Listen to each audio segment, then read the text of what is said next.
Until a few weeks ago, I'd been blissfully unaware of, well, almost everything. I went to work every day, loved movies and games, and hung out with people, mostly my friend Greg. Speaking of the devil, it's because of him that all this changed.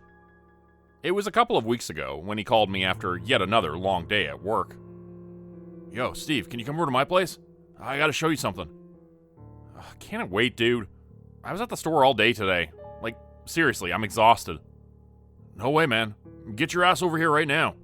I even got us a couple of cold beers. Well, it was the last point that sold it for me. It was Saturday evening anyway, so why not have a bit of fun and a few drinks? It was half an hour later that I arrived at his house, and he ushered me into a storage room on the ground floor. What I saw was a large, dark hole in the ceiling. What in the... I asked him. Haven't got the slightest clue. I turned to him, frowning. Okay, man, don't start with this shit. Not in the mood. What is that thing? He shrugged. I'm not fucking with you, really. It was just there one day. Poof. Completely out of nowhere. Really? Who's gonna believe that type of story? Can't you at least try to be convincing? Okay, hold on. With that, he rushed out of the room. What the hell are you doing? I called after him, but he didn't react. Moments later, I heard him on the stairs. You hear this? He yelled from upstairs, and soon I started to hear him stomp on the floor right above me. And above the hole. Freaking hell. I pressed out and stepped a bit closer. If he was in the room above, shouldn't I be able to see him? Shouldn't I be able to see the room? How was everything just darkness? All the while, I continued to hear his stomping above me. There had to be some stupid trick to this. So, how are you doing it? I asked once he was back. What do you mean? I sighed. This whole thing.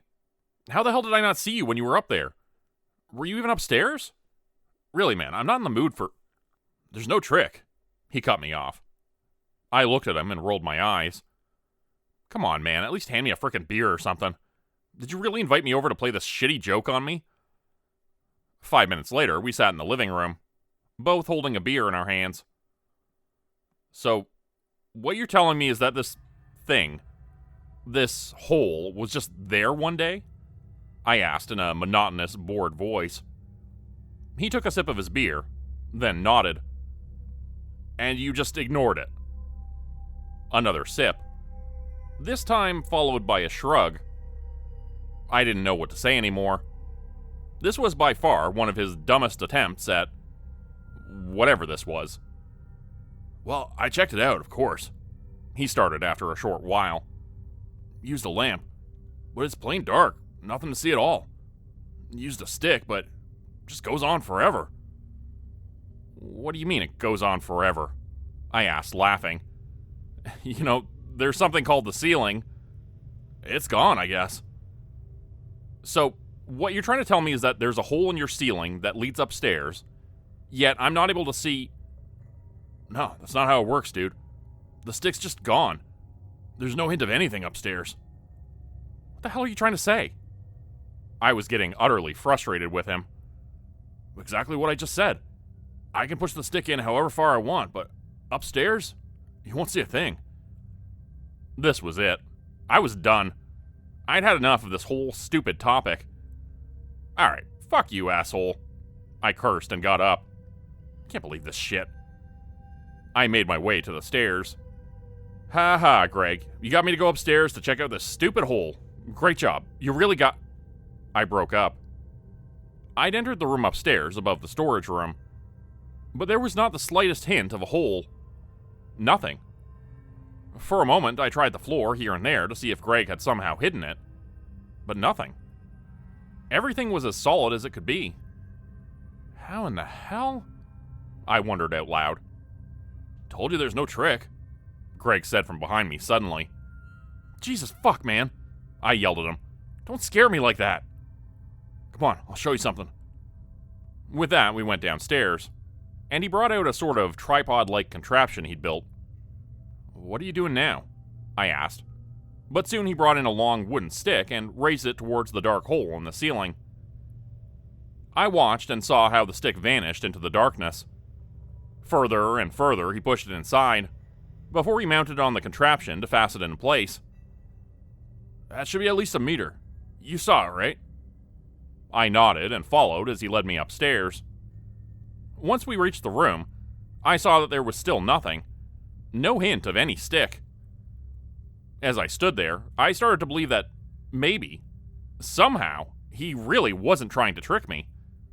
I mean, it was Greg, but he wouldn't be able to pull off a prank this elaborate.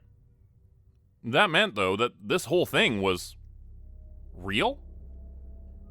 Once we got down again, Greg showed me that the stick was still inside. He took the contraption away, lowered the stick, and handed it to me. As I held it and turned it here and there, I saw there was nothing wrong with it. It was a completely normal wooden stick. Out of nowhere, an impulse overtook me, and I raised the stick into the hole myself. It vanished, unobstructed by the ceiling or the hard wooden floor that should be above. For a moment, the blood in my veins turned cold, and I felt goosebumps all over my body. If this was actually real, then what the hell was it? In a second, I lowered the stick again. As the shocking reality overtook me, I dropped it and retreated from the room. Greg, who'd been watching me, started to grin. "Man, I reacted just like you did. Shit's pretty creepy." "Creepy? No, dude, this is surreal. How the hell?" I broke up and stared at him. "Like I said, it appeared a couple days ago. Came out of nowhere. Don't know why or how. Everything was normal.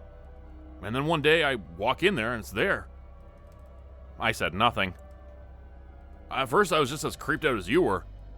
Didn't sleep for 2 whole days, but nothing ever happened." "How would you know that? You've been watching this thing all day, every day?" "Nah," he laughed. "I put up cameras, see?" With that, he pointed at 2 webcams. "I connected them to the computer and it's been recording ever since. Put them up a couple days ago. I bet you'd do something similar, right?" To be honest, I'd probably burn the whole damn place down. No joke. At that, we both laughed. His laugh was genuine. Mine, more than a bit forced. I was happy when we finally retreated to the living room. I wanted nothing more than to bring at least a bit of distance between me and that weird hole. "So, did you call someone about it?" I asked hesitantly. "Who do you want me to call?" he asked me with not a bit of sarcasm in his voice. "Mulder and Scully? Men in Black? Frickin' Ghostbusters?" "I don't think the Ghostbusters would..." "Oh yeah? What about Agent Cooper?" "Agent who?" "Agent Cooper. Twin Peaks?" "The hell's Twin Peaks?" "Only one of the best shows of all time." "Why the fuck are you talking about a frickin' TV show? You got a reality-defying hole in your storage room." "Well, I mean, the show really is..." "God damn it, Greg, shut up!" All right. But come on, what do you think would happen?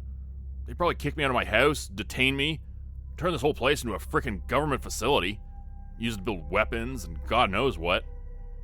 "Wait, what?" "You know, like in that movie. The one about the conspiracy and the FBI. You sure you're not talking about the X-Files again?" Fuck if I know." He cursed and took another sip of beer. I did the same. In the end, I stayed a bit longer. I had another beer, and after Greg annoyed me about it for a few minutes, we watched the pilot of Twin Peaks together. I tried my hardest, but I couldn't stay calm and concentrate. I was antsy. My eyes constantly wandered from the TV screen to the doorway of the storage room. Any moment, I was expecting some weird and twisted thing to come barging out of there. How could Greg stay so calm? Hell, how could he stay here at all? I was really relieved when I said goodbye to him and left the place behind. As I made my way home, I couldn't help but look over my shoulder, again and again, to see if his house was still there. Every few meters, I felt as if there was nothing but a giant, dark hole lurking behind me. There was something else, though, too. All this anxiety and fear was more and more pushed aside by a burning fascination and curiosity. Throughout the next week, I didn't hear much from Greg. We kept in touch via WhatsApp, but we mostly sent each other silly jokes, memes, and other nonsense. I kept asking him about the hole, but he said it was all the same. Nothing had happened. He told me he threw a few things into it to see what would happen. Some returned, others didn't. When I read this, I was about to protest, but knowing him, he'd not care. I closed the chat window and left it at that. It was shortly after noon on Saturday when he asked me if I was interested in doing a few experiments. He wanted to figure out more about this weird hole. I was already on my way to his place when I answered that I was in. I couldn't say why, but over the past week, I'd grown more and more fascinated. I definitely wanted to know more about this thing. It was as if it had a power over me, and was able to drown out the voice of reason, or push it to the back of my mind. When I arrived at Greg's place, he greeted me with a beer in his hand. Then he handed me one. I stared at him, then at the beer, and sighed before I took it. How are you so goddamn calm? Guess it's because I got used to it. You got used to a reality-defying hole in your own frickin' house. Yeah, guess so. I opened my mouth to say something, but then closed it again. I had to fight the impulse to throw my arms up in frustration, if only to not spill my beer. Greg led me back to the storage room. Without saying a word, he threw the bottle cap of his beer into the hole. It vanished and didn't return. What the hell, man? What are you doing? What do you mean? Well, what if something weird happens? You got no clue what this thing is, right? Nah, man. Been doing this all week. Beats the garbage can any day. I was again at an utter loss of words, and could only watch as he left the room. Hold on. He called out to me from somewhere. He came back about a minute later with a camera mounted on a stick. When I saw what he was holding, I couldn't help but grin. Wait, is that a freaking selfie stick, Greg? Oh, fuck off. It used to be Karen's, he replied. Right. That's your answer to everything these days, isn't it? Is that your lingerie over there, Greg? No, that was Karen's. What about this makeup, Greg? Oh, Karen forgot it here. Just shut up, dude. He yelled at me when I started to laugh. The moment he lifted the camera, the mood in the room changed. I was quiet in an instant, and all thoughts of jokes and silly remarks were banished from my mind. My whole body tensed up as I watched Greg lift the camera to the edge of the hole. Nothing. After a few more seconds, he pushed it into the hole. Higher and higher, he raised it, and I was again reminded of how surreal all of it was. Greg held the camera up for a good half-minute before he lowered it. Once he had it in his hand again, I came over to his side to catch a look at it. Everything was alright. The power was still on.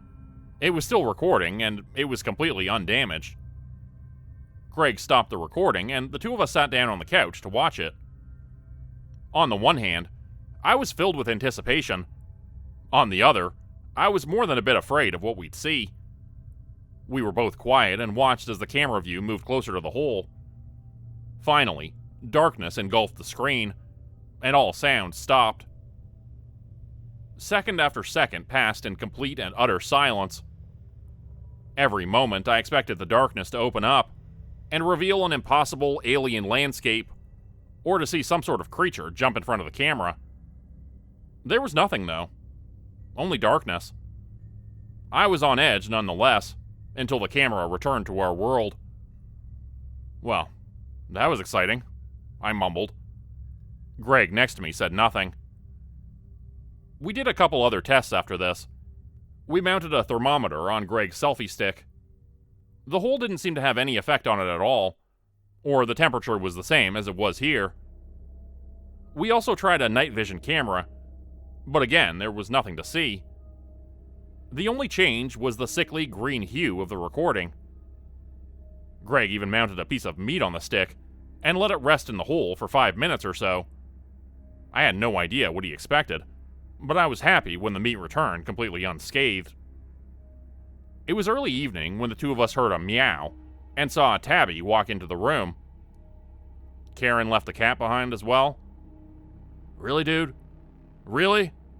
he asked with an annoyed expression on his face. What? Just forget it. He got up and walked over to the cat to pick it up. Hello there, little guy. You want to see something cool? Dude, what are you doing? He didn't say anything. Instead, he held the cat in his hands and walked over with it to the storage room. Hey man, you aren't thinking of doing anything weird, are you? He looked at the cat in his hands for a moment, before he turned to me and smiled.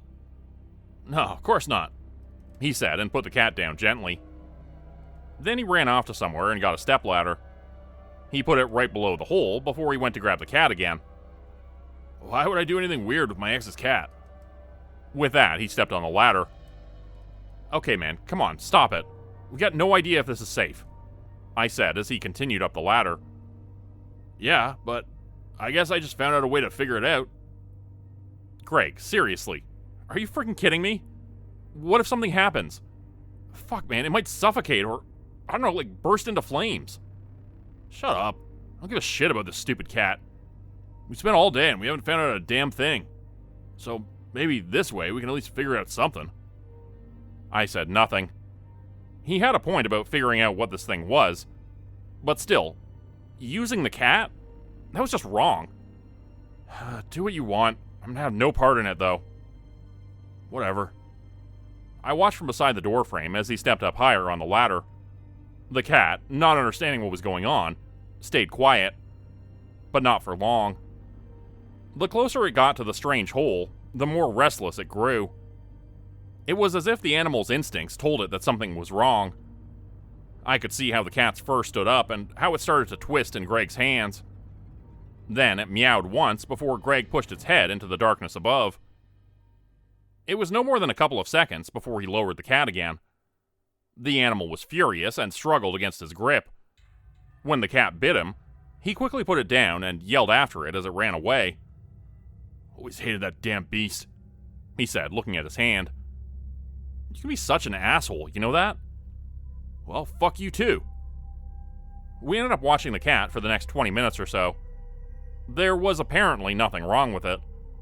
It looked at the two of us skeptically, especially Greg. After a while, though, it stopped being apprehensive and came over to us and let us pet it. With that, we were back to square one. Nothing had happened at all. Whatever we tried had proved nothing. For all we knew, this was simply an empty hole. A reality-defying one, sure, but that was about it. In the end, we sat on the couch, quietly drinking beer. Not much else we can do about it, Greg mumbled to himself after a few minutes had passed. What are you going on about? Well, someone's got to give it a try. I almost spat out my beer as I heard him say that. Alright, I'm out. No way, man. I'm not going near that thing. Sure, nothing had happened until now, but that didn't mean it was harmless. What if that thing, or whatever was hiding inside of it, was waiting for us to put our hands in? Or hell, crawl inside? Well, isn't that great, Steve? You stay here with me all day. When it's time to show some balls, you pussy out. So typically you. Oh yeah? So why don't you do it? It's your house. Your hole. We both looked at each other and were quiet. Lots? Greg finally asked. Fuck no, I yelled. It was about a quarter of an hour later that we both stood on the small stepladder. Him on one side, me on the other. Okay, dude. You gotta hold on to me and make sure that... Well, fuck, just make sure nothing happens, Greg said in a voice more than a bit anxious. This is the dumbest thing you've ever done, I replied, shaking my head. Greg said nothing. Finally, he started to raise his left arm towards the hole, but stopped a hand's breadth below. You gotta hold on to my arm, asshole, he yelled at me when I just stood there watching. What? Fine, alright. With that, I raised my hands as well to put them around his arm. I wondered what this was supposed to do, if some interdimensional horror grabbed onto him and dragged him away.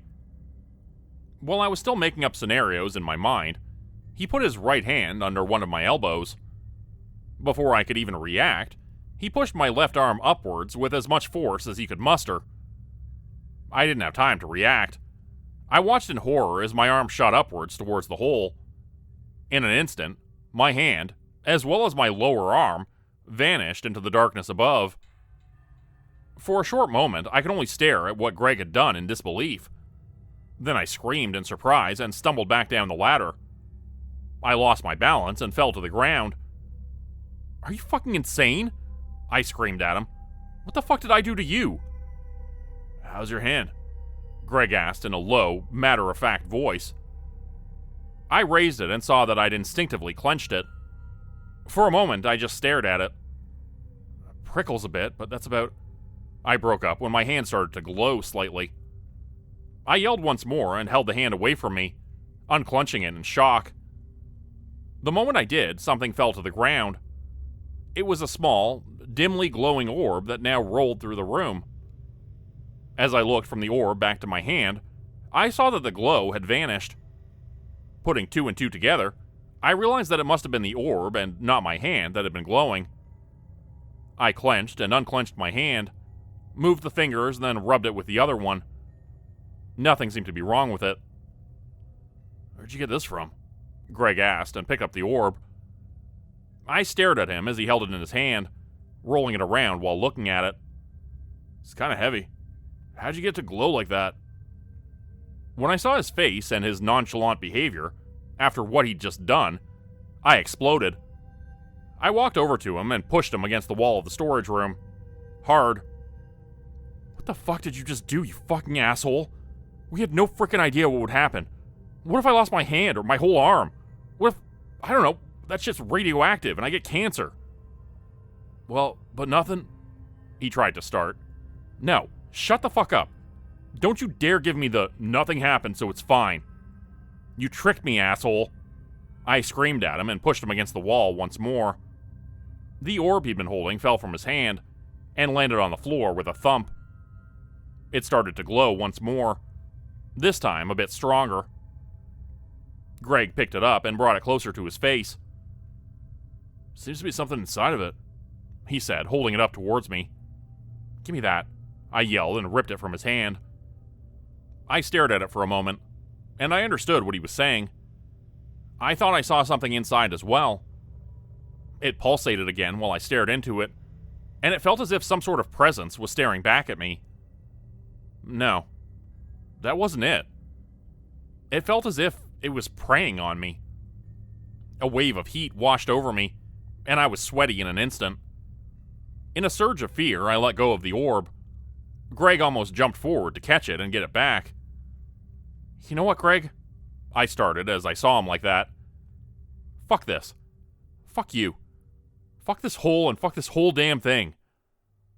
With that, I gathered my things, put on my shoes, and left his place. I was still fuming about what he'd done. On the way home, I felt the urge to rub my hand once again. Even when I was home, I was still mad at him. I thought about telling someone else everything that had happened, but who would believe me? "Oh, hey, Greg and I found a reality-defying hole at his place." Yeah, no one. That's who. As I sat in front of my computer, my thoughts drifted to the mysterious orb again. I couldn't help but feel the same surge of fear when I thought about that presence. What the hell had I pulled out of that hole? That night, I didn't sleep well. I was haunted by surreal nightmares. In some, I was dragged into endless darkness by lurking shadows. In others, I saw glowing golden skies above alien landscapes. The worst one was about preying evils who freed themselves from cubic prisons. When I woke up, I was wet with sweat and more tired than before I'd gone to bed. I decided, then and there, sitting in my bed shaking with fear, that I would have nothing to do with this thing anymore. Whatever that thing was, it was in Greg's house, and there it could stay for all I cared. If Greg called me again, I'd tell him to go fuck himself, and that I wanted nothing to do with it anymore. I was surprised when I didn't have to do any of this. Greg didn't contact me at all. A week went by, and then another. After that much time, I grew a bit concerned. I usually couldn't go a day or two without a stupid message from him, and it was 2 weeks by now. Sure, he could be an asshole at times, but he was still my friend. What if something happened?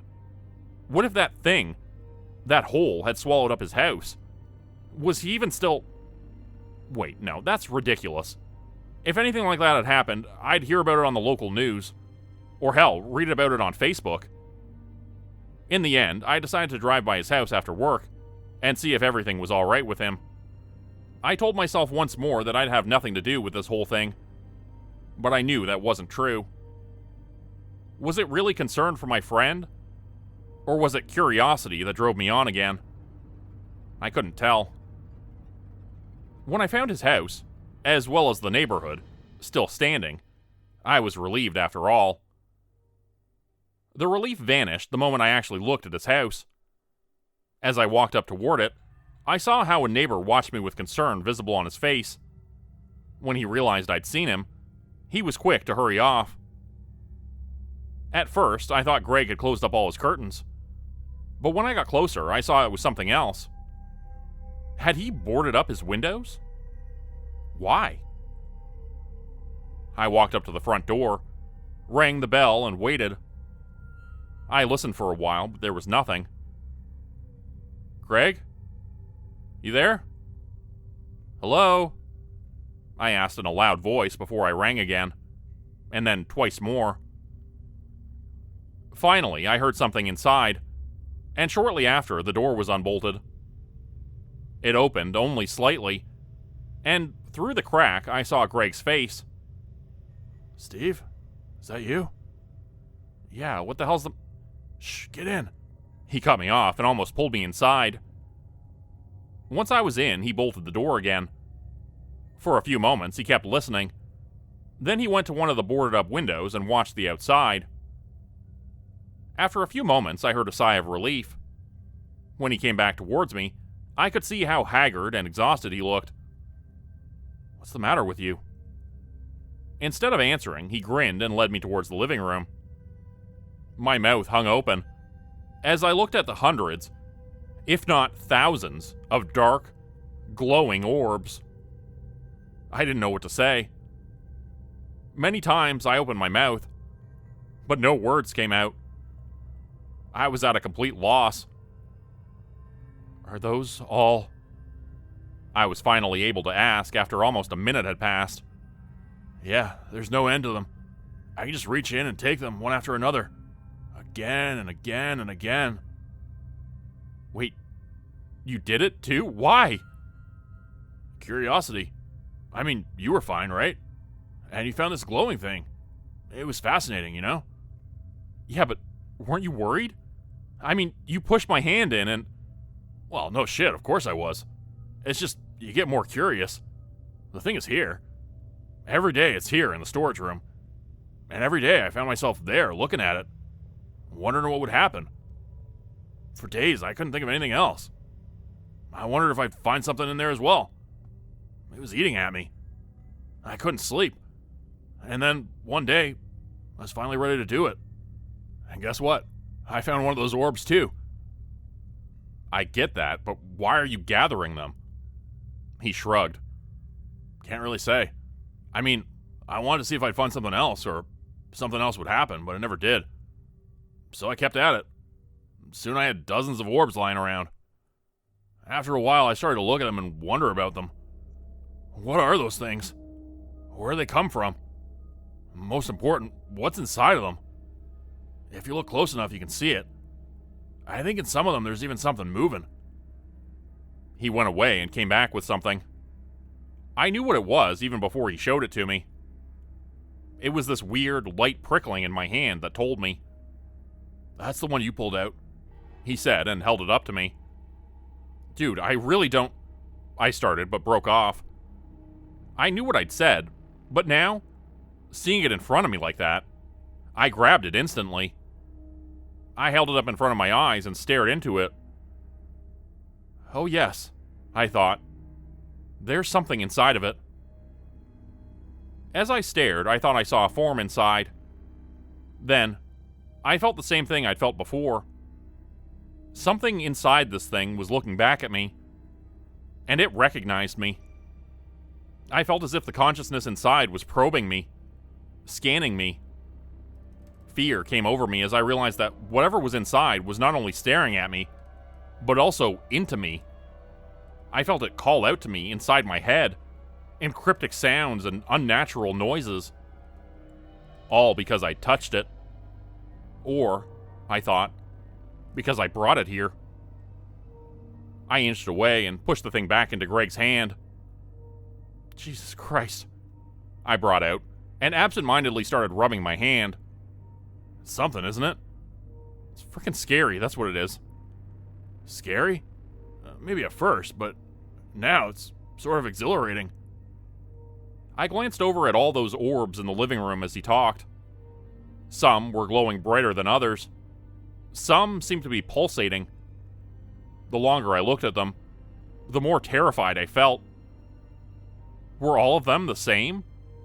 Was there something inside of every single one? And then, my mind realized the most important thing of all. This was not normal. None of it was. These things didn't belong here. This was all wrong, surreal, and unnatural. I wonder what's inside of them, he finally said with a curious expression on his face. You saw it too, didn't you, Steve? Those things inside? I can't wait to find out what they are. As he said this, his face contorted into an even stranger expression. I saw him walk back to the rest of the orbs, looking at them, touching them, caressing them. Then he picked up a few more and came over to me. Here, have a look at these 5. There's something else. With that, he tried to hand them over to me. I raised my hands in front of my chest and took a step backwards. No way, man. I'm good. For a second, it seemed as if he didn't know what to do. Then he shrugged and started to stare into them for himself. For a while, he was quiet. I really don't know how to do it, you know? I tried some things, but nothing works. Maybe we could do something together. What if there's something valuable inside? We might be able to sell it off and... Wait, hold on. You want to open these things? Are you serious? How was he not scared of what was inside? Did he not notice it? What if there's some sort of creature inside? What if it's dangerous? You got no freaking clue. Did you ever think about any of that? Did you ever actually feel this thing looking at you? Of course I did. That's the reason why I want to open them up. We have to. We won't know for sure what it actually is if we don't. I'm sure there's a way, and I'm sure whatever we find will be awesome. For a second, I actually felt as curious about it as he was. I felt my mouth contort into a smile, and I was about to agree, when I remembered what I told myself. Don't get involved. I looked over at Greg again. I saw the glow in his eyes that was nothing short of an insane obsession. I looked at the surreal place his apartment had become. Then I gave him my answer. No way, man. I'm not getting involved again. For a few seconds he stared at me, and I thought he was about to freak out or, hell, jump me. But then he just shrugged. Fine, suit yourself. But don't come back crying if I find something great. Yeah, no worries, I said and turned to leave. Before I could take one more step, I felt as if 1,000 eyes were watching me. I trembled with fear when I heard Greg's voice once more. Not a word to anyone, all right? It didn't sound like him. It was contorted, emotionless, weird. It was not his voice, I realized. I couldn't turn around. There was no way I wanted to face him or these orbs again. All right, man. I'll keep quiet, I said with a shaky voice. He didn't say another word as I stepped outside.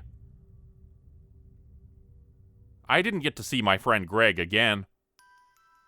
The next time I heard about him was a week later on the local news.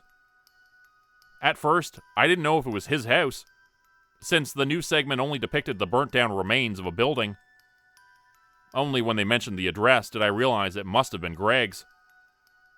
As I listened, I found out that there had been an explosion in the middle of the night. It was of such magnitude that even some of the surrounding buildings were heavily damaged. Everything around the epicenter of the explosion seemed to have been evaporated. There was no hint of Greg, and no remains of his had been found. The case is still unsolved. It might have been a gas leak, but some neighbors believe that Greg was up to something else. Something as sinister and weird as his recent behavior had been. As an interview with one of the neighbors started, I turned off the TV. I knew what had really happened.